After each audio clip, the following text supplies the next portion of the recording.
Good evening all friends, आप सभी का हमारे यूट्यूब चैनल कंपटीशन क्लासेज में हार्दिक स्वागत है। दोस्तों, आज हम बात कर रहे हैं आपसे यूपीएससी प्री के एग्ज़ाम को लेकर, या हम कहें कि जीएस फर्स्ट पेपर के सॉल्यूशन की हम बात कर रहे हैं और साथ साथ उसकी आंसर की भी देखते चल रहे हैं। और इससे पहले हम 2 वीडियो अपलोड कर चुके हैं, हम तीसरी वीडियो अपलोड कर रहे हैं। अब ये तीसरी वीडियो है हमारी, जो कि कुछ टाइम बाद आपको हमारे चैनल पर मिल जाएगी। आइए पॉइंट पर लौट के आते हैं। हम बात कर रहे हैं यूपी पीसीएस प्री के जीएस फर्स्ट एग्ज़ाम की, जो कि आपको पता होगा। और बता दूँ अंदाजे के लिए, ये एग्ज़ाम 12 जून 2022 को उत्तर प्रदेश में हुआ है। उत्तर प्रदेश का ये एग्ज़ाम है, तो उत्तर प्रदेश में ही कंडक्ट किया गया है। आइए हम समझते हैं क्वेश्चन कैसे पूछे। इससे पहले की वीडियो में हम 13 क्वेश्चन सॉल्व कर चुके हैं। आज हम 14वें क्वेश्चन को देखेंगे, वो क्या कहता है, उसकी भाषा क्या है, उसकी रूपरेखा क्या है, या कहाँ से वो क्वेश्चन उठाया गया है। और आगामी बच्चे जो 2023 में ये एग्ज़ाम देना चाहते हैं, तो उनके लिए ये बेहद ही लाभदायक साबित होगा। आइए देखते हैं। सबसे पहले हम बात करें क्वेश्चन की, तो वो है टी, दिख नहीं रहा है, थोड़ा और ध्यान कर देता हूँ। टी, या कि इंग्लिश में लिख लेते हैं, कोई बात नहीं, ऐसे करके। टी माल्थस ने दी माल्थुसियन थ्योरी, अपने ही नाम पर एक थ्योरी बनाई। दी माल्थुसियन थ्योरी नामक प्रसिद्ध सिद्धांत किसको प्रतिपादित करता है। 4 ऑप्शन दिए हैं और वो बात कर रहा है किसकी। टी माल्थस ने अपने ही नाम पर एक थ्योरी बनाई जिसका नाम है द माल्थुसियन थ्योरी। ये किससे संबंधित है, और 4 आपको ऑप्शन दिए हैं, जिसमें से आपको कोई भी एक ऑप्शन चुनना है। आइए देखते हैं हम। फर्स्ट ऑप्शन है आपका बेरोजगारी, सेकंड है आपका अर्थव्यवस्था, थर्ड है आपका निर्धनता, पुअर होना, गरीब होना, निर्धनता, और फोर्थ है आपका जनसंख्या से। आपको बताना है कि ये जो है इनकी जो थ्योरी उन्होंने बनाई है, ये इन 4 ऑप्शन में से किससे संबंधित है और क्या इसका करेक्ट आंसर होगा। तो हम आपको बता दें, इसका करेक्ट आंसर डी होगा, या ऑप्शन डी होगा। डी इसका करेक्ट आंसर है। जनसंख्या से संबंधित है इनकी थ्योरी। थ्योरी का नाम है द माल्थुसियन थ्योरी। किससे संबंधित है, जनसंख्या से संबंधित है। ऐसे करके आप ये क्वेश्चन सॉल्व हो जाता है। जिन लोगों ने एग्ज़ाम को दिया है, तो जब एग्ज़ाम हॉल में बैठते हैं, बहुत सारी चीज़ें हमें आ रही होती हैं, फिर भी उनको हम भूल जाते हैं, क्योंकि जब प्रेशर उस वक्त ऐसा होता है कि टाइम बहुत कम होता है। 2 घंटे हैं, 150 क्वेश्चन सॉल्व करने हैं, तो सोचिए 120 मिनट में आपको 150 क्वेश्चन सॉल्व करने हैं। एक क्वेश्चन के लिए 1 मिनट भी नहीं है। लेकिन इस बार यूपी पीसीएस का जो ट्रेंड देखा गया है, जो क्वेश्चन देखे गए हैं, वो काफ़ी मात्रा में ठीक ठाक देखे गए हैं। मतलब उनमें ज़्यादा टाइम वेस्ट नहीं हो रहा है। मतलब हम कहें कि ना ज़्यादा सरल है एग्ज़ाम, ना ज़्यादा टफ है, मीडियम एग्ज़ाम रहा है। और बहुत सारे बच्चों ने दिया है, तो उनके अवसर भविष्य की उम्मीद करते हैं और उनके लिए प्रार्थना करते हैं। आइए 15वां क्वेश्चन हम देखते हैं।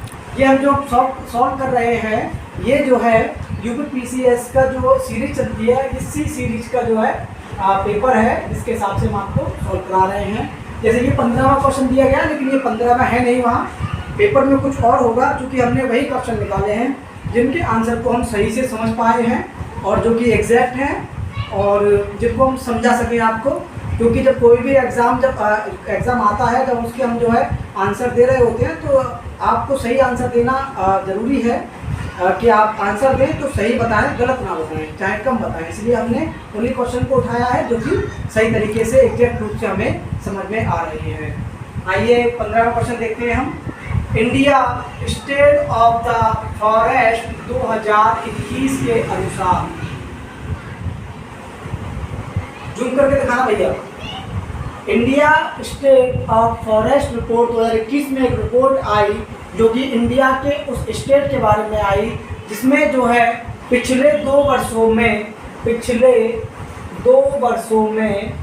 वन क्षेत्र में अधिकतम वृद्धि दर्ज की है।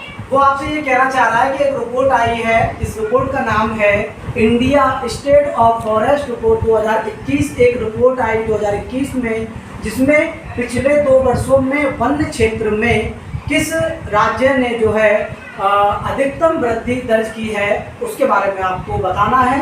4 ऑप्शन आपको दिए गए हैं, जिसमें से फर्स्ट की हम बात करें तो अरुणाचल प्रदेश है ऑप्शन ए में, ऑप्शन बी की बात करें तो केरल है, ऑप्शन सी की बात करें तो आंध्र प्रदेश है और ऑप्शन डी की बात करें तो असम है। ये क्वेश्चन आपका पर्यावरण से लिया गया है, वन क्षेत्र से लिया गया है। आपने ज्योग्राफी में वन क्षेत्र को पढ़ा होगा तो आपको ये मिल गया होगा। और दूसरी बात, ये क्वेश्चन करंट का भी है, क्योंकि करंट 2021 की बात हो रही है तो करंट से संबंधित भी ये क्वेश्चन बन जाता है और वहीं ये ज्योग्राफी से संबंधित है। आइए देखते हैं इसका सही आंसर है आंध्र प्रदेश। आंध्र प्रदेश ने पिछले 2 वर्षों में वन्य क्षेत्र में अधिकतम वृद्धि दर्ज की है भारत के और राज्यों की कंपेयर में, तो इसका आंसर सी हो जाता है। आइए आगे देखते हैं और क्वेश्चन क्या कह रहा है। हाँ, बड़ा अच्छा क्वेश्चन है ये और इजी क्वेश्चन है। भारत में सौर ऊर्जा द्वारा संचालित पहला हवाई अड्डा है। बताइए कौन सा हवाई अड्डा है जो कि सौर ऊर्जा से संचालित है भारत के अंदर, जो कि पहला है। अच्छा क्वेश्चन है ये, क्वेश्चन और एग्जाम में पूछा जा सकता है क्योंकि सौर ऊर्जा से है ये। और अभी दुनिया में और भारत के अंदर जो लाइट को लेकर, बिजली को लेकर काफ़ी इशू देखा जा रहा है। लाइट की पूर्ति हम नहीं कर पा रहे हैं तो हमको सोलर पैनल पर फोकस करना है, मतलब सौर ऊर्जा पर फोकस करना है। इसका एक बहुत अच्छा एग्जाम्पल है दुनिया के अंदर पाकिस्तान की नेशनल असेंबली। जब पाकिस्तान की जो कौमी असेंबली है, जैसे हमारे यहाँ लोकसभा है, राज्यसभा है, संसद भवन है, ऐसे ही पाकिस्तान की नेशनल असेंबली पूर्ण रूप से सौर ऊर्जा या सोलर पैनल पर डिपेंड है, मतलब सौर ऊर्जा पर डिपेंड है। वहीं भारत की हम बात करें तो कोचीन जो भारत का एक हवाई अड्डा बनने जा रहा है, जो बन रहा है, वहाँ जो है कोचीन हवाई अड्डा जो है पूर्ण रूप से सौर ऊर्जा पर डिपेंड है। तो इसका आंसर हो जाएगा आपका ऑप्शन डी, कोचीन। ऑप्शन 3 थे अहमदाबाद, चेन्नई, नई दिल्ली, तो इसका आंसर है ऑप्शन डी जो कि कोचीन है। आइए अगला क्वेश्चन देखते हैं। अच्छा क्वेश्चन है, ज़्यादा टफ भी नहीं है तो ज़्यादा इजी भी नहीं है, बढ़िया क्वेश्चन है। 17वें क्वेश्चन की हम बात करें, ये क्वेश्चन बेहद इंपॉर्टेंट है, बहुत अच्छा क्वेश्चन है, बहुत लाजवाब क्वेश्चन है। जो बच्चों ने पॉलिटी पढ़ी होगी, पॉलिटी में इस क्वेश्चन को जरूर इससे वो रूबरू हुए होंगे। ऐसा हो ही नहीं सकता कि आप पॉलिटी पढ़ डालो या आप संविधान पढ़ डालो और आपको ये क्वेश्चन ना मिले या ये बात आपको ना मिले, ऐसा हो ही नहीं सकता। बड़ा खूबसूरत, बहुत प्यारा ये क्वेश्चन है और भारत की जुडिशरी को ये जो है संलिप्त करता है, ये जुडिशरी से संबंधित ये क्वेश्चन बन के आता है। आइए पढ़ लेते हैं पहले इसको। संविधान की मूल संरचना, जो संविधान है हमारे भारत का, कॉन्स्टिट्यूशन ऑफ इंडिया, भारत का संविधान जिससे हमारा देश कार्य करता है, तो संविधान की मूल संरचना की अवधारणा सर्वोच्च न्यायालय, सर्वोच्च न्यायालय मतलब आप समझ गए होंगे हाई कोर्ट, जिसके हम हाई कोर्ट की बात नहीं कर रहे हैं, हम सुप्रीम कोर्ट की बात कर रहे हैं।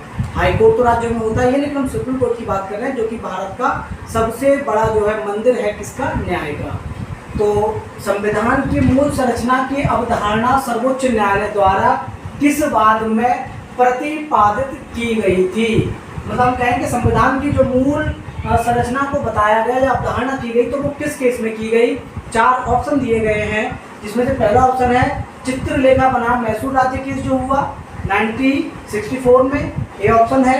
ऑप्शन बी की हम बात करें, केशवानंद भारती बनाम केरल राज्य 1973 में जो है ये केस दर्ज हुआ, जो जुडिशरी में बना रहा। बी ऑप्शन हो गया।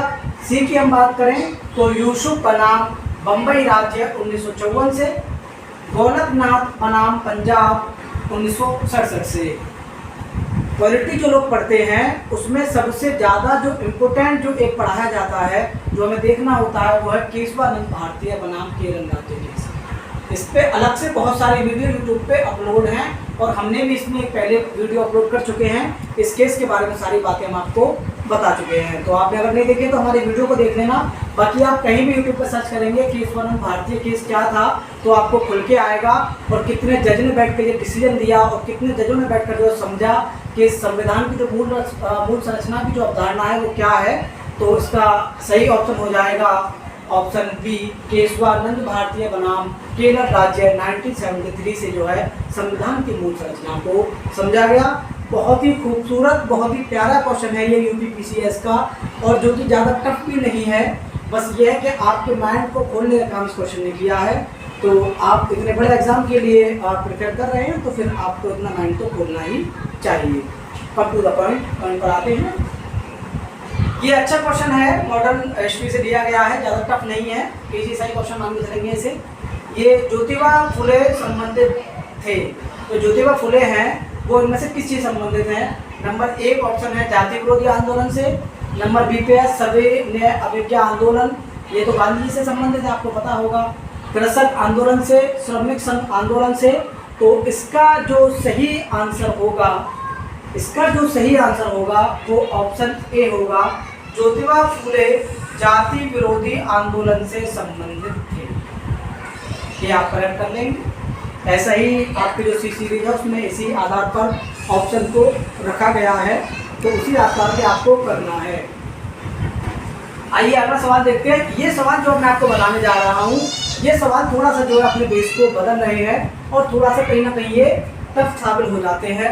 मतलब हम ये कहें आपसे कि जो अब आगे सवाल आएंगे थोड़ा सा माइंड खोलने का प्रयास ये कर रहे हैं, थोड़ा सा आपको उनको समझने में और उन क्वेश्चन को हल करने में थोड़ा सा अपने दिमाग का यूज करना पड़ेगा, थोड़ा सा क्या ठीक ठाक यूज करना पड़ेगा। आइए समझते हैं और धूमधाम से करिए। आप एग्जाम को आपने किया है और समझिए धूमधाम से। आइए देखते हैं।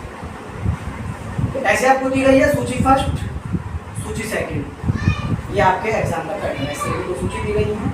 पहले में सीमितियाँ लिख रही हैं, सीमित क्या है जूम करके दिखाना भैया, और दूसरे में नियुक्ति का वर्ष लिखा गया है कि कब ये नियुक्त की गई। पहले की हम बात करें तो बलवंत राय मेहता समिति के सामने एक पर लिखा हुआ है 1957, अशोक मेहता समिति 1977, LM सिंघवी समिति 1986, PK थुंगुन समिति 1988। या तो आप इनका ऐसे प्लान कर लीजिए, ऐसे करके करते हैं, ऐसे करके प्लान कर लीजिए। यदि आपको पता है कि ये सही क्या क्या है तो फिर आप इसको सीधा समझ लेंगे। लेकिन मैं आपको बता दूं कि इसमें कुछ भी नहीं लिखा हुआ है, इसमें जो सीधे से सबके बारे में लिखा हुआ है। बलवंत राय मेहता समिति बनी है 1957 में, बिल्कुल सही बात है। ये इससे सही मिल रहा है, ये इससे मिल रहा है, ये इससे मिल रहा है, मतलब चारों एक दूसरे से मिल रहे हैं। पहले का पहला ही सही है, दूसरे का दूसरा सही है, तीसरे का तीसरा सही है, चौथे का चौथा सही है। अब ये 4 ऑप्शन दिए गए हैं। ये ऑप्शन कह रहा है कि पहला दूसरे से मिल रहा है और दूसरा तीसरे से मिल रहा है, गलत है ये। हमने देखा सब एक दूसरे से मिल रहे हैं, एज इट इज है। यूपी PCS ने जो आपसे एग्जाम पूछा है, जो कंडक्ट कराया है, इसमें आपसे कुछ कहा ही नहीं इसने, बस आपकी नॉलेज को देखा गया है कि आप थोड़ा जानते हैं या नहीं। अगर आप जानते हैं तो इसमें कुछ था ही नहीं, इसमें तो सबके बारे में सबकी डेट सही सही लिखी है। आपको सीधा आंसर करना था 1 2 3 4, पहला का पहला, दूसरे का दूसरा, तीसरे का तीसरा, चौथे का चौथा, क्लियर। वो उसमें आपके माइंड को बोल रहा है आपको मिलान नहीं करना कि पहले का तीसरा सही है, दूसरे वाला चौथे से मिल रहा है, चौथा वाला पांचवें से मिल रहा है, आपको कोई मिलान नहीं करना। इसमें पहले से दिया गया है, लेकिन आपको पता हो तब ना। आपने सही से पढ़ा है तो आप कर देंगे। तो इसका आंसर सही हो जाएगा 1 2 3 4। ए का 1, बी का 2, सी का 3, बी का 4, ये आपका सही आंसर हो जाएगा। आप देख लीजिए, बाकी सब आपके गलत आंसर हो जाएंगे। सरल है, टफ नहीं है, सीधा सीधा उसने पूछा है, आपको पता है तो आप आराम से कर सकते हैं। नहीं पता है तो फिर आपके लिए डिफिकल्ट रहेगा ही। ऐसा होता है कभी कभी बच्चों को ये एक्सेप्ट नहीं कर पाते उस बात को कि जो एग्जाम पूछा जा रहा है क्या वो इतना ईजी हो सकता है। पहले का पहला, दूसरे का दूसरा, सीधा मिलान हो सकता है। इसमें तो हमें कुछ मिलाना पड़ ही नहीं रहा है, तो फिर अपना दिमाग लगाते हैं, एक्स्ट्रा दिमाग लगाते हैं और कोई और ऑप्शन को टिक कराते हैं, तीसरा ऑप्शन या B option, C option, A option में टिक कर देते हैं और वहीं आपका गलत हो जाता है। सिंपल था, सीधा दिया गया था इसमें। आइए अगले क्वेश्चन की हम बात करें तो वो कह रहा है, हम बी की बात कर रहे हैं, क्वेश्चन बी की, निम्नलिखित में से कौन सा सही सुमेलित है। 4 ऑप्शन दिए, बताए कौन सा सही सुमेलित है। केरल के सामने रबड़ दिया है, गुजरात के सामने चाय दिया है, असम के सामने गेहूं दिया है, यूपी के सामने जूट दिया है। आपको पता होगा कि यूपी की अगर हम बात करें तो यूपी आपका गेहूं में सर्वाधिक गेहूं होता है, चावल में अच्छी पोजीशन रखता है, हम कहें तो गन्ना में नंबर 1 पे रहता है, तो जूट में तो कहीं है ही नहीं, तो ये हमारा गलत हो जाएगा। ऐसे कर लेते हैं। असम की हम बात करें तो असम में गेहूं कहाँ से आया, जब गेहूं में टॉप उत्तर प्रदेश है तो असम तो हो ही नहीं सकता, ये भी गलत हो गया। गुजरात की बात करें तो गुजरात जो चाय है जो ठंडी एरिया में पाई जाती है, तो गुजरात में तो बिल्कुल नहीं है, ये भी गलत हो गया। बचा कौन सा आपका? ए ऑप्शन बचा, केरल में रबर का उत्पाद होता है, ये बात सही है, आपका यही ऑप्शन सही हो जाएगा। आप हमारी बात समझ पाए हैं? तो कभी कभी जब हम एग्ज़ाम में क्वेश्चन सॉल्व कर रहे होते हैं तो कभी कभी ऐसा भी हो जाता है कि हमें ना आंसर नहीं मालूम होता, जैसे हम ऑप्शन चूज कर रहे होते हैं तो हमें ये मालूम होता है कि ये ऑप्शन सही है या नहीं, ये तो नहीं पता, लेकिन ये गलत है ये पता है, ये वाला भी गलत है, ये वाला गलत। मान लो आपको 2 या 3 ऑप्शन गलत आप चूज कर लेंगे कि ये गलत है, तो फिर आपको सही को चुनना आसान होगा। ऐसा होता है, अधिकांश बार हुआ है। बहुत सारे हमारे लड़कों से बात हुई जो एग्ज़ाम देकर आते हैं, उन्होंने ऐसे कहा कि हमको नहीं पता था कि एग्ज़ाम में सही ऑप्शन से क्या होने वाला है, लेकिन जैसे जैसे हमने गलत को अलग करना स्टार्ट किया तो फिर हमें हमारा सही ऑप्शन मिल गया था। आइए अगला देखते हैं हम। देखिए ये क्वेश्चन बड़ा अच्छा क्वेश्चन है और करंट से संबंधित है। ये विधानसभा ने नव निर्वाचित अध्यक्ष कौन है? विधानसभा के जो नव निर्वाचित अध्यक्ष कौन कौन है उनके बारे में पूछा और राज्य पूछे। 4 ऑप्शन दिए हैं, चारों के बारे में पूछा है। रमेश सावरकर सामने गोवा है, कुलतार सांगवान पंजाब, टी सत्यव्रत मणिपुर, ऋतु खंडारी उत्तराखंड। यदि आपको पता है तो आप आराम से कर देंगे, वरना फिर वही प्लान करेंगे, चौथे का दूसरा, दूसरे का चौथा, पहले का 2, ऐसे करेंगे आप। लेकिन अगर आपको पता है तो आप सही कर देंगे। ये भी बड़ा सरल क्वेश्चन पूछा था यूपी पीसीएस ने। इस क्वेश्चन में और इस क्वेश्चन में इक्वलिटी है। कहने का मतलब ये है कि रमेश सावरकर कहाँ के बनाए गए हैं? गोवा के। कुलतार सांगवान कहाँ के बनाए गए हैं? पंजाब के। टी सत्यव्रत मणिपुर के। ऋतु खंडारी कहाँ की हैं? उत्तराखंड की। मतलब सब सेम सही दिया है, आपको ऑप्शन चूज करना है। आप ए का 3, बी का 2, सी का 4, डी का 1 बिल्कुल गलत है। हमारा तो ये वाला ऑप्शन सही है, सी। ए का 1, बी का 2, सी का 3, डी का 4। इस हिसाब से सी ऑप्शन आपका बिल्कुल सही साबित हो जाता है। सी ऑप्शन आपका बिल्कुल सही होता है क्योंकि और किसी में ऐसा एग्जैक्ट नहीं देखा जा रहा है। क्लियर बात? तो ये क्वेश्चन समझे आपने। तो एक दो क्वेश्चन और हम देख लेते हैं। तो आइए क्वेश्चन नंबर 22 की हम बात करें तो हम आपको बताते हैं, पहले इसको पढ़ लेते हैं। उत्तर प्रदेश के निम्नलिखित में से कौन सा वन्य जीव अभ्यारण्य 1975 में स्थापित किया गया था? तो इसमें आपको यूपी की नॉलेज होनी चाहिए, यूपी की जीके मालूम होनी चाहिए। ऑप्शन की बात करें तो ए पे रायपुर, बी चंबल, सी किशनपुर, डी की हम बात करें तो कतर मियाघाट। यही आपका सही ऑप्शन है। यूपी पीसीएस ने जो एग्जाम कंडक्ट कराया, जो आपसे पूछा, तो ये यूपी का एग्जाम, यूपी का क्वेश्चन है, यूपी की जीके आपको आनी चाहिए। तो आप समझ गए इसका ऑप्शन क्या होगा सही? डी ऑप्शन सही होगा। जिन बच्चों का जो एग्जाम है, जो पेपर है, वो अगर सी सीरीज का रहा है तो आपको ऑप्शन सेम यही वाले मिलेंगे। क्वेश्चन कहीं आगे पीछे हो सकता है क्योंकि हमने 21 का दिया है तो वहाँ 24, 25, 28, 30 होगा, लेकिन वहीं पर अगर हम बात करें ऑप्शन की तो ऑप्शन आपका एग्जैक्ट यही होगा। तो इसका सी ऑप्शन सही है। कौन सा समझा रहे थे? हाँ ये समझाते 22 वाला, तो इसका डी ऑप्शन सही है। क्लियर बात? यूपी से क्वेश्चन था ये। आगे देखते हैं, अगला वाला क्वेश्चन पढ़ते हैं। निम्नलिखित में से किस ऑपरेशन के तहत, बड़ा इजी क्वेश्चन है और बहुत ही खूबसूरत और बहुत ही प्यारा क्वेश्चन है। इसको चिल्ला चिल्लाकर हमारे मीडिया वाले एंकरों ने खूब बोला था। आइए देखते हैं। निम्नलिखित में से किस ऑपरेशन के अंतर्गत भारत सरकार द्वारा भारत के मेडिकल छात्रों को यूक्रेन से भारत लाया गया था? आपको मालूम है कि रसिया और यूक्रेन का वॉर चल रहा है। रसिया और यूक्रेन का वॉर चल रहा है, अभी भी चल ही रहा है। 100 दिन से ज़्यादा हो गए हैं उसको चलते हुए, लेकिन उनका कोई समाधान अभी निकल कर नहीं आया है। आइए थोड़ा और देखते हैं इसके बारे में। तो जब वहाँ हमारे लोग पढ़ने के लिए गए, हमारे छात्र पढ़ाई करने के लिए वहाँ गए, तो उनको बड़ी परेशानी आई। उनको वहाँ से आना पड़ा, युद्ध चल रहा था, परेशानी हो रही थी। तो भारत की सरकार ने किस ऑपरेशन के तहत उनको भारत लाया वापस यूक्रेन से? तो वही पूछ रहा है। 4 ऑप्शन दिए हैं आपको। Operation Yamuna, operation Godavari, operation Ganga और ऑपरेशन हिमालय। इसका सही आंसर ऑप्शन बी होगा, ऑपरेशन हिमालय इसका सही आंसर है। और डी ऑप्शन आपका बिल्कुल करेक्ट आंसर हो जाता है।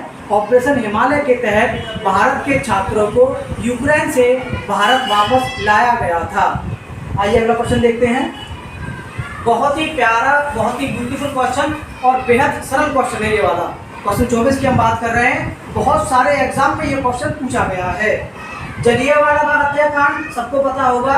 अंग्रेजों ने जलियांवाला बाग में हमारे देश के तमाम लोगों पे गोलियां चलाई और बहुत सारे लोगों को भून के रख दिया। 1999 की ये घटना है। तो हम आपको बता दें, जलियांवाला बाग हत्याकांड के विरोध में किसने ब्रिटिश सरकार की नाइटहुड की उपाधि लौटा दी थी।